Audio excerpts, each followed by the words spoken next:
Je suis capable d'aimer Louis XIV, Robespierre, Napoléon et De Gaulle. Nouvel épisode d'Imad raconte, on y va. Mais Imad, tu es rousseauiste, hein? Sale traître! Oui, je suis en capacité d'apprécier à la fois ce qu'a fait Louis XIV pour la France, Robespierre, Napoléon et évidemment De Gaulle. Alors, ce qu'a fait Louis XIV pour les Français, évidemment, c'est là où le bas blesse. Pareil pour Napoléon. Et j'ai une valeur qui est très importante qui vient de Gaulle, qui est celle de la grandeur de la France.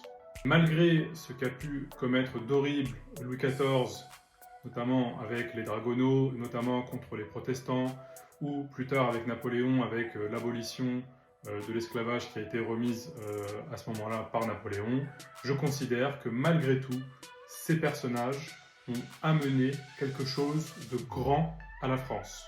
Les êtres humains sont complexes, il faut savoir les accepter dans leur complexité et ne pas les réduire à quelques traits de caractère. Il faut faire un bilan global de toutes ces personnalités publiques et politiques.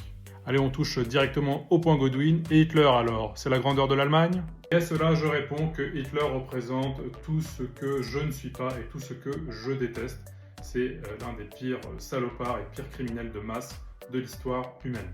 Donc la question que je me pose à chaque fois, c'est si ils ont pu à un moment donné de l'histoire incarner ce que j'appelle la grandeur française.